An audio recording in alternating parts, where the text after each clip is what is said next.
Well ಇದರ ಜೊತೆಗೇನೆ ಈ ಕೇಡಿ ಗ್ಯಾಂಗ್ಗೆ 3 ಪ್ರಮುಖ ಸಾಕ್ಷಿಗಳಿಂದಾನೇ ಕಂಟಕ ಅನ್ನುವಂತಹ ವಾತಾವರಣ ಕೂಡ ನಿರ್ಮಾಣ ಆಗಿದೆ.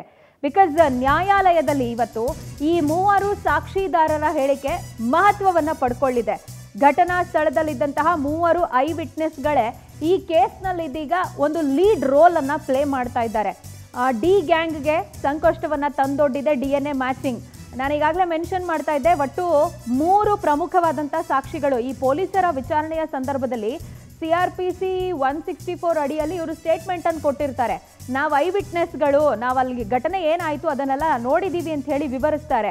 ಆ್ಯಂಡ್ ಓವರ್ ಆಲ್ ಇರುವಂಥ ಎಲ್ಲ ಅಕ್ಯೂಸ್ಡ್ಗಳನ್ನು ವಿಚಾರಣೆಗೆ ಒಳಪಡಿಸಿದಂಥ ಸಂದರ್ಭದಲ್ಲಿ ಒಂದಷ್ಟು ವೈರುಧ್ಯಗಳು ಕೂಡ ಕಂಡು ಬಂದಿದೆ. ಸೊ ಈ 3 ಐ ವಿಟ್ನೆಸ್ಗಳು ಇಲ್ಲಿ ಪ್ರಮುಖ ಪಾತ್ರ ವಹಿಸ್ತಾರೆ. ಇದ್ರ ಜೊತೆಗೆ ಈ DNA ಮ್ಯಾಚಿಂಗ್ ಕೂಡ ಒಂದು ದೊಡ್ಡ ಮಟ್ಟದಲ್ಲಿ ಸಂಕಷ್ಟವನ್ನ ಈ ಗ್ಯಾಂಗ್ ತಂದೊಡ್ತಾ ಇದೆ.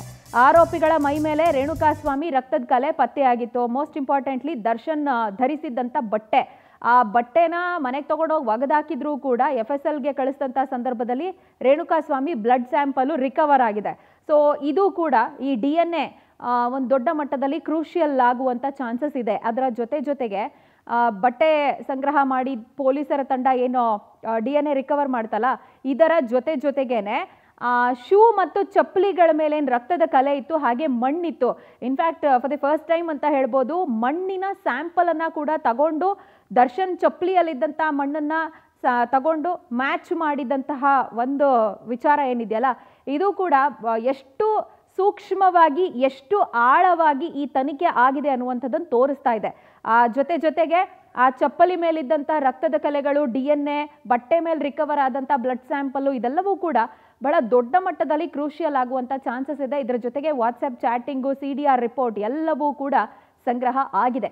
ಈ ಬಗ್ಗೆ ಡೀಟೇಲ್ಸ್ ನೀಡೋದಕ್ಕೆ ನಮ್ಮ ಪ್ರತಿನಿಧಿ ವೆಂಕಟೇಶ್ ನಮ್ಮೊಂದಿಗೆ ಲೈವ್ನಲ್ಲಿ ಕನೆಕ್ಟ್ ಆಗ್ತಾ ಇದ್ದಾರೆ. ವೆಂಕಟೇಶ್, ಇದೀಗ ಯಾವ ಕಡೆಯಿಂದ ನೋಡಿದ್ರೂ ಕೂಡ ಬಹಳ ಸೂಕ್ಷ್ಮವಾಗಿ ಬಹಳ ಆಳವಾಗಿ ತನಿಖೆ ಮಾಡಿರುವಂಥ ಕಾರಣ ಡಿ ಗ್ಯಾಂಗ್ ಪಟಾಲಂ ಏನಿದೆ ಇವರಿಗೆ ಸಂಕಷ್ಟ ತಂದೊಡ್ಡುವಂಥ ರೀತಿಯಲ್ಲೇ ಎಲ್ಲ ಎವಿಡೆನ್ಸ್ಗಳು ಭಾಸ ಆಗ್ತಾ ಇದೆ ಅಂತ.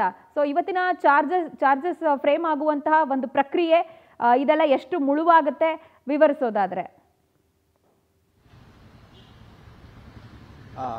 ಹೌದು ಪ್ರಜ್ವಲ, ರೇಣುಕಾಸ್ವಾಮಿ ಕೊಲೆ ಕೇಸ್ ಸಂಬಂಧಪಟ್ಟಂತೆ ಇವತ್ತು ಈ ಕೇಸ್ಗೆ ಚಾರ್ಜ್ ಫ್ರೇಮ್ ಆಗುತ್ತೆ. ಹಾಗಾಗಿ ಎಲ್ಲ ಆರೋಪಿಗಳಂದ್ರೆ ಈ ಕೇಸ್ನಲ್ಲಿ ಭಾಗಿಯಾಗಿರುವಂತಹ ಎಲ್ಲ 17 ಜನ ಆರೋಪಿಗಳು ಕೂಡ ಖುದ್ದಾಗಿ ನ್ಯಾಯಾಲಯಕ್ಕೆ ಹಾಜರಾಗಬೇಕು. ಆ ಸಂದರ್ಭದಲ್ಲಿ ನ್ಯಾಯಾಧೀಶರು ಕೂಡ ಅವರನ್ನ ಪ್ರಶ್ನೆ ಮಾಡ್ತಾರೆ. ಈ ಪ್ರಕರಣದಲ್ಲಿ ಏನು ಒಂದು ಕೊಲೆ, ಕಿಡ್ನಾಪ್ ಹಾಗೂ ಸಾಕ್ಷಿನಾಶ ಪ್ರಕರಣದಲ್ಲಿ ತಮ್ಮ ಪಾತ್ರ ಇದೆ, ಇದಕ್ಕೆ ನೀವು ಒಪ್ಕೊಳ್ತೀರಾ ಅಂತ ಕೇಳ್ತಾರೆ. ಆ ಸಂದರ್ಭದಲ್ಲಿ ಅವರೇನಾದ್ರೂ ಹೌದು ಅಂತ ಹೇಳಿದ್ದೆ ಆದ್ರೆ ಅಲ್ಲಿ ಅವರಿಗೆ ಶಿಕ್ಷೆ ಪ್ರಮಾಣವನ್ನ ಪ್ರಕಟ ಮಾಡ್ತಾರೆ. ಆದ್ರೆ ಈ ಕೇಸ್ಗೂ ನಮ್ಗೆ ಯಾವುದೇ ರೀತಿಯಾದಂತಹ ಸಂಬಂಧ ಇಲ್ಲ, ಈ ಪ್ರಕರಣ ಸಂಬಂಧಪಟ್ಟಂತೆ ತನಿಖೆ ಆಗ್ಲಿ ಅಂತ ಹೇಳಿದಂತ ವೇಳೆಯಲ್ಲಿ ಅದನ್ನ ಚಾರ್ಜ್ ಫ್ರೇಮ್ ಮಾಡ್ತಾರೆ. ಅಂದ್ರೆ ಟ್ರಯಲ್ ಕೂಡ ಶುರುವಾಗುತ್ತೆ, ಅದಕ್ಕೆ ದಿನಾಂಕವನ್ನ ನಿಗದಿ ಮಾಡ್ತಾರೆ. ಆಗ ಆ ಒಂದು ಕೇಸ್ಗೆ ಸಂಬಂಧಪಟ್ಟಂತೆ ಕೂಡ ಅವರವರ ಆರೋಪಿಗಳ ಪರವಾದಂತಹ ವಕೀಲರು ಕೂಡ ವಾದವನ್ನ ಮಾಡ್ತಾರೆ. ಅದಾದ ಬಳಿಕ ಒಂದು ಪ್ರಕ್ರಿಯೆ ನಡೀತಾ ಹೋಗುತ್ತೆ. ಆಗ ಸಾಕ್ಷಿಗಳ ಹೇಳಿಕೆಗಳನ್ನು ಕೂಡ ದಾಖಲಿಸುವ ಕೆಲಸವನ್ನ ಮಾಡ್ತಾರೆ. ಅವರ ಸಾಕ್ಷಿಗಳು ಕೂಡ ನ್ಯಾಯಾಲಯಕ್ಕೆ ಬಂದು ಸಾಕ್ಷಿಗಳನ್ನ ಹೇಳಬೇಕಾಗುತ್ತೆ. ಅಂದ್ರೆ ಈ ಪ್ರಕರಣದಲ್ಲಿ ಪ್ರಮುಖವಾಗಿ ಪೊಲೀಸರು ಕಲೆಕ್ಟ್ ಮಾಡಿರುವಂತಹ ಒಂದು ಎವಿಡೆನ್ಸ್ಗಳು ಕೂಡ ಈ ಒಂದು ಸಾಕ್ಷಿಗೆ ತುಂಬಾ ಪ್ರಮುಖವಾಗಿರುವಂತದ್ದು. 3 ಜನ ಐ ವಿಟ್ನೆಸ್ ಗಳೇನಿದ್ದಾರೆ ಆ ಒಂದು ಐ ವಿಟ್ನೆಸ್ ಗಳನ್ನು ಕೂಡ ನ್ಯಾಯಾಲಯಕ್ಕೆ ಕರೆಸಿ ಆ ಹೇಳಿಕೆಗಳನ್ನು ಕೊಡಬೇಕಾಗುತ್ತೆ. ಈಗಾಗಲೇ 164 ಅಡಿಯಲ್ಲಿ ನ್ಯಾಯಾಧೀಶರ ಮುಂದೆ ಹೇಳಿಕೆಗಳನ್ನು ಕೊಟ್ಟಿದ್ದಾರೆ. ಆದ್ರೆ ಅವರು ಸಾಕ್ಷಿಗಳು ಹೇಳುವಂತಹ ಸಂದರ್ಭದಲ್ಲಿ ಕೂಡ ಬಂದು ಹೇಳಬೇಕಾಗುತ್ತೆ. ಇನ್ನು DNA ಏನಿದೆ ಅದು ಪ್ರಮುಖವಾದಂತಹ ಒಂದು ಸಾಕ್ಷಿ ಅಂತ ಹೇಳಿದ್ರೆ ತಪ್ಪಾಗಲ್ಲ. ಯಾಕಂತ ಹೇಳಿದ್ರೆ ಈ ಒಂದು ರೇಣುಕಾಸ್ವಾಮಿ ದೇಹದ ಮೇಲೆ ಇದ್ದಂತ ಅವರ ದೇಹದಿಂದ ಬಂದಂತ ರಕ್ತದ ಕಲೆಗಳೇನಿತ್ತು, ಅವರ ಬಟ್ಟೆಗಳು ಸೇರಿದಂತೆ ಆ ಆರೋಪಿಗಳು ಏನು ಧರಿಸಿದ್ರಲ್ಲ ಚಪ್ಪಲಿ, ಶೂ ಮತ್ತು ಅದರ ಮೇಲೆ ಕೂಡ ಇರೋದು ಕನ್ಫರ್ಮ್ ಆಗಿರುವಂತದ್ದು. ಅದನ್ನು ಕೂಡ FSL ವರದಿಯಲ್ಲಿ ರಿಪೋರ್ಟ್ ಬಂದಿದೆ. ಅಲ್ಲಿ ಆ ಜಾಗದಲ್ಲಿ ಸಿಕ್ಕಂತಹ ಒಂದು ಮಣ್ಣು ಮತ್ತೆ ಅವ್ರ ಶೂ ನಲ್ಲಿ ಅಂಟಿಕೊಂಡಿದ್ದಂತ ಮಣ್ಣು ಎರಡನ್ನು ಕೂಡ ಒಂದು ಟೆಸ್ಟ್ಗೆ ಕಳೆದಂತ ಸಂದರ್ಭದಲ್ಲೂ ಕೂಡ ಎರಡು ಕೂಡ ಮ್ಯಾಚ್ ಆಗಿರುವಂತದ್ದು. ಅಲ್ಲದೆ ಈ ಆರೋಪಿಗಳ ಕೂಡ ಒಂದು call detail, screenshot, WhatsApp chat ಸೇರಿದಂತೆ ಅವರ ಒಂದು ಕಾಲ್ ರೆಕಾರ್ಡ್ ಏನಿದೆ ಎಲ್ಲವನ್ನು ಕೂಡ ಸಂಗ್ರಹ ಮಾಡಿದ್ದಾರೆ. ಅದು ಕೂಡ ಈ ಕೇಸ್ಗೆ ಸಂಬಂಧಪಟ್ಟಂತೆ ಪ್ರಮುಖ ಸಾಕ್ಷಿಯಾಗಿರುವಂತಹದ್ದು.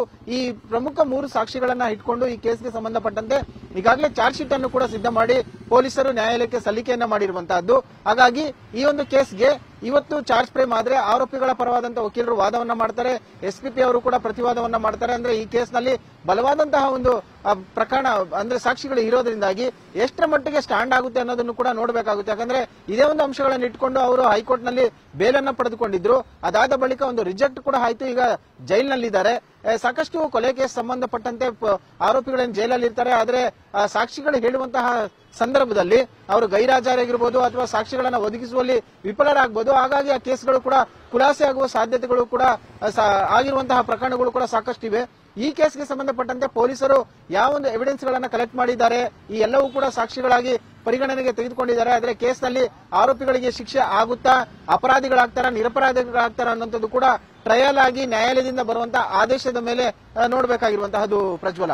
ರೈಟ್ ವೆಂಕಟೇಶ್, ಥ್ಯಾಂಕ್ ಯು ತಮ್ಮೆಲ್ಲ ಡೀಟೇಲ್ಸ್ಗೆ.